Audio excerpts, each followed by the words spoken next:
Third, atmosphere.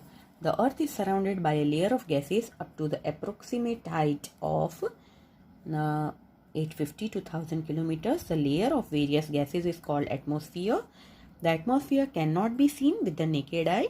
Various gases, water vapors, dust, particles of asteroids, salt particles, and even microorganisms, insects are mixed with the atmosphere.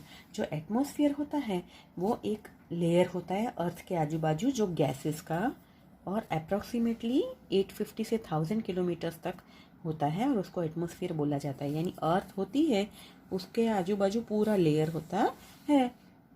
Atmosphere को हम ऐसे ही आँखों से नहीं देख सकते. उसमें अलग अलग गैस होते हैं, वाटर वेपर होता है, डस्ट यानी छोटा छोटा पार्टिकल्स होता है, फिर एस्टेरॉइड्स है, सॉल्ट के पार्टिकल्स, ये सब और छोटे छोटे माइक्रो ऑर्गेनिज्म, इंसेक्ट्स मिलके पूरा एटमॉस्फेयर बनता है. Atmosphere is colourless, odourless and tasteless as well as transparent. Atmosphere comprises of solid, liquid and gaseous matter. Major gases in the atmosphere are nitrogen, oxygen, argon, carbon dioxide and ozone. The atmosphere near the Earth's surface is dense. See, this is the surface of the Earth. Here you can see, right? Now see, nitrogen, ये जो blue color का part है, that is nitrogen and that comprises of 78.03%. See, this is oxygen, that is only 21% or 20.99. फिर ये orange color है, that is argon, that is 0.94.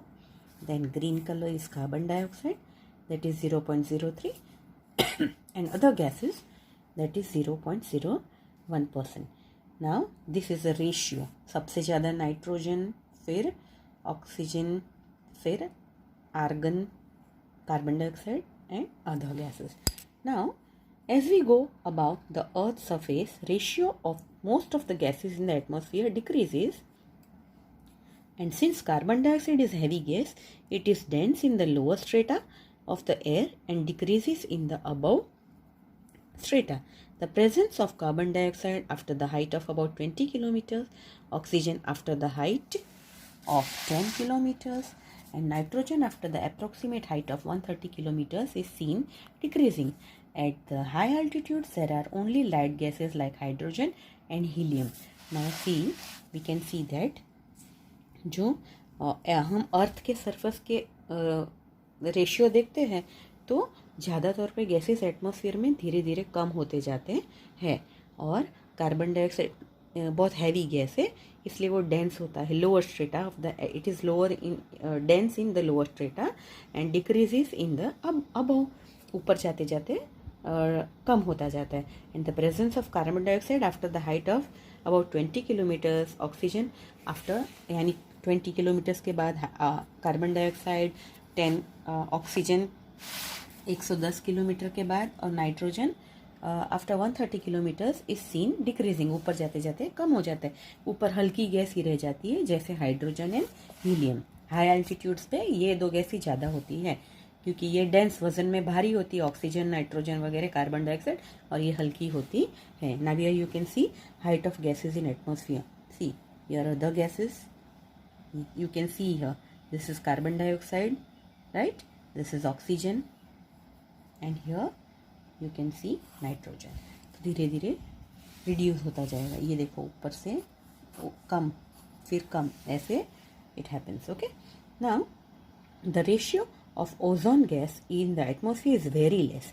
This gas absorbs ultraviolet rays of sun and protects the planet from the excessive heat of the sun. This gas mostly prevails in the open ground and at the time of early morning. In the same way, its ratio is more in the air around the seashore, and that is why the people go for morning walks in such places because ozone is healthier gas.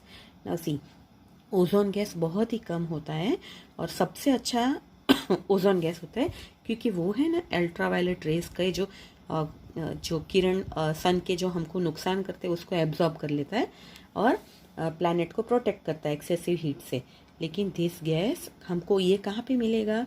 तो ये सुबह सुबह जल्दी मिलता है, इसलिए लोग सुबह वॉकिंग करने जाते हैं ताकि उनको ओजोन गैस मिले, और ज़्यादा सी शोर के पास भी पाया जाता है। एंड दैट इसीलिए लोग मॉर्निंग वॉक के लिए जाते हैं क्योंकि उनको हेल्दी गैस मिले।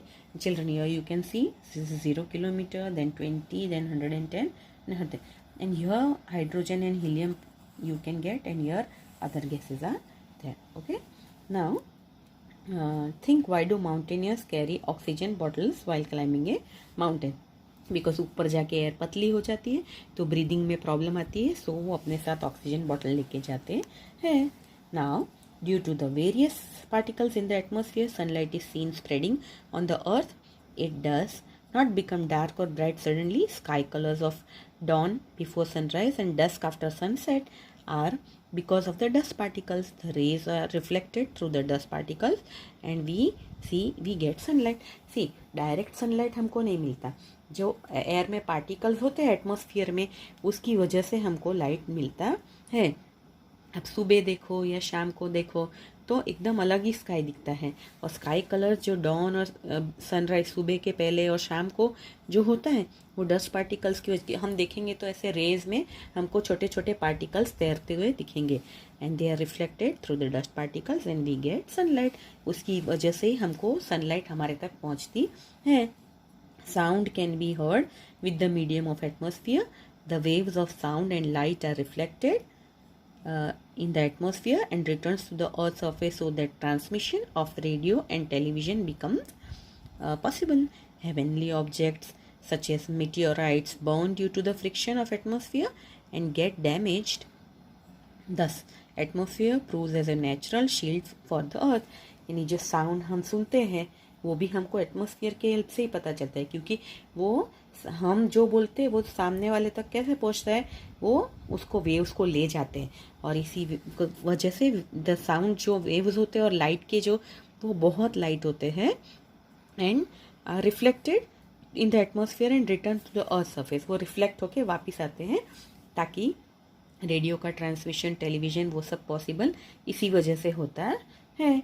और हेवनली ऑब्जेक्ट्स जो मीटियोराइट्स होते हैं वो जलते हैं फ्रिक्शन की वजह से और एटमॉस्फेयर में, और डैमेज हो जाते हैं. एंड एटमॉस्फेयर हमको एक नेचुरल शील्ड, हमारी एक नेचुरल शील्ड है जो हमको बचाती है. Last is biosphere, the part of environment like lithosphere, atmosphere and hydrosphere wherever living being is seen is called biosphere. यानी जो पार्ट एनवायरमेंट में जिसमें लिथोस्फीयर, एटमॉस्फेयर, हाइड्रोस्फीयर होता है, और जहाँ लिविंग बींग्स रहते हैं जिंदा, that is biosphere. Biosphere is comprised of variety life forms. This living sphere includes human, vegetation and animal life. Living beings on the earth surface get food from biosphere. Organisms of biosphere provide variety of food and raw material to the human world. Thus, existence and subsistence of human life is based on biosphere. यानी biosphere में क्या होता है, life form होता है अलग अलग type का, और लिविंग थिंग्स जो इंक्लूड हो, जिसमें ह्यूमन बीइंग है, वेजिटेशन है, एनिमल्स है, सब होते हैं बायोस्फीयर में. और लिविंग बींग्स जो अर्थ के सरफेस पे है उनको बायोस्फीयर में से फूड मिलता है. And organisms of biosphere provide variety of food and raw material to the human world. उसमें से खाने पीने की चीज़ें वगैरह सब हमको रॉ मटेरियल सब मिलता है, और बायोस्फीयर की वजह से ही लाइफ है. Now the last part, impact of human activities. Biosphere is mostly in the balanced condition, but when human disturbance disrupts the equilibrium of the system, then only many problems arise. Natural food chain is at risk because development is being done by exploiting the environment. This condition is harmful for human beings as well as for the environment. अभी biosphere है वो एक balance condition में होता है, पर जब इंसान समझते नहीं है, नेचर को डिस्टर्ब करते हैं, कुछ अर्थ को नुकसान करते हैं, प्लांट्स काट देते हैं, तो ये जो बैलेंस होता है, इक्विलिब्रियम, वो पूरा डैमेज हो जाता है, और उसी की वजह से सारे प्रॉब्लम्स राइज होते हैं, और फूड चेन भी टूट जाता है, और जिसकी वजह से बहुत सारे प्रॉब्लम्स आते हैं और अर्थ को, एनवायरनमेंट को हम एक्सप्लॉइट करेंगे तो नुकसान हमारा ही होता है, क्योंकि हम किसी को नुकसान करेंगे तो उसमें हमारा भी फ़ायदा नहीं होने वाला है. So we should protect the environment, you should take care of everything, we should protect the earth, then only we can survive. अगर हमने उनका ध्यान नहीं रखा तो हमारा बचना भी मुश्किल है. We waste water, we cut trees, हम पूरी जगह पे खोद खोद के पानी भी निकाल देते, अर्थ का बैलेंस पूरा डिस्टर्ब कर देते. इसकी वजह से अर्थक्वेक्स आते हैं, फिर सुनामी आती है, सब यही रीज़न है. So that is, you should not disturb the environment और एक्सप्लॉइट द एनवायरनमेंट. अगर आप ऐसा करोगे तो आपको भी नुकसान होगा. So we should take care of the nature and nature will take care of us. Okay children, bye.